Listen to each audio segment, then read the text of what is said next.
وَلَنَبْلُوَنَّكُمْ بِشَيْءٍ مِّنَ الْخَوْفِ وَالْجُوعِ وَنَقْصٍ مِّنَ الْأَمْوَالِ وَالْأَنفُسِ وَالثَّمَرَاتِ وَبَشِّرِ الصَّابِرِينَ، اور دیکھو ہم تمہیں آزمائیں گے، وَلَنَبْلُوَنَّكُمْ ہم لازماً آزمائیں گے تمہیں، بِشَيْءٍ مِّنَ الْخَوْفِ خوف کی کیفیت طاری کر کے، والجوع بھوک فقر اور فاقہ، ونقص من الاموال مالی نقصان، والانفس جانی نقصان، والثمرات اور ثمرات پھلوں اور میووں کا نقصان۔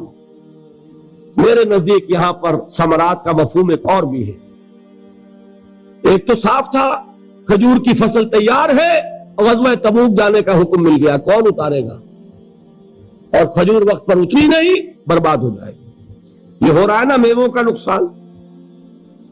اور میرے نزدیک یہاں یہ بھی ہے، بسا اوقات بہت سی محنتوں کا نتیجہ انسان دیکھتا ہے کہ ضائع چلا گیا، میں نے 10 سال محنت کی، حاصل کوئی نہیں نکلا۔ یہ ثمرات کیا ہیں؟ محنتیں، محنتوں کے ثمرات کا ضیاع۔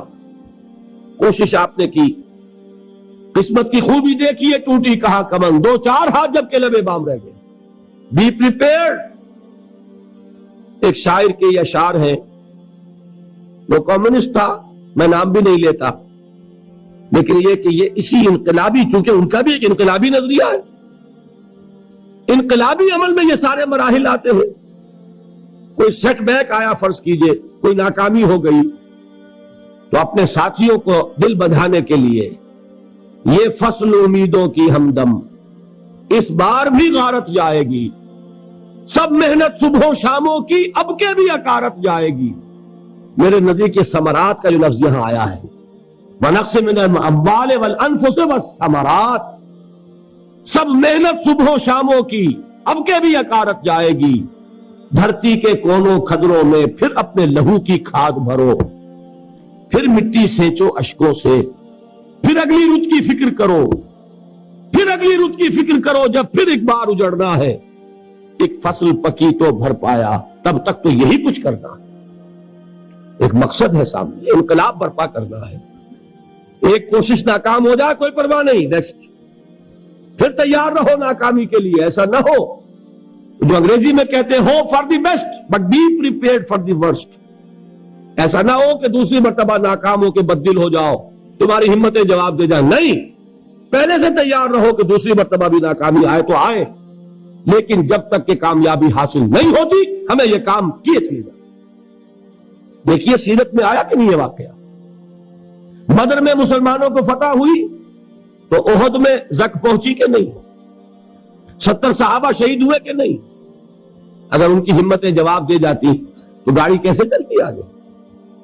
تو فرمایا وَلَنَبْلُوَنَّكُمْ بِشَيْءٍ مِّنَ الْخَوْفِ وَالْجُوعِ وَنَقْصٍ مِّنَ الْأَمْوَالِ وَالْأَنفُسِ وَالثَّمَرَاتِ، ہم تمہیں لازم آزمائیں گے، خوف کی کیفیت سے، فقر و فاقے کی کیفیت سے، بھوک سے، جان کے نقصان سے، مال کے نقصان سے، محنتوں کے حاصل کے ضائع ہو جانے سے۔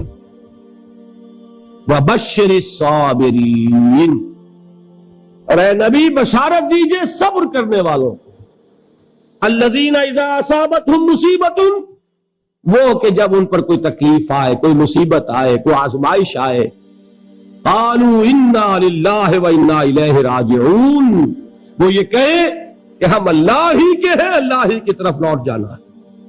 یہ وہی انداز ہے جو میں نے فارسی کا شعر سنایا تھا آپ کو کہ سر تسلیم خم ہے جو مزاج یار میں آئے۔ وہ ہمارا مولا ہے، ہمارا آقا ہے، اگر اسے یہی منظور ہے تو ہمیں بھی یہی منظور ہے۔ میں نے تسلیم و رضا کی بات کی تھی نا، آپ کو کچھ شعر سنائے تھے، ایک شعر اور سنیے، اور یہ کس کا ہے؟ محمد علی جوہر کا۔ ایک مرتبہ جیل گئے، ان کی ایک بیٹی جوان بیمار ہوئی، فوت ہو گئی، باہر چھوڑا انگریز نے، جاؤ بھائی دفن کر دو بیٹی کو۔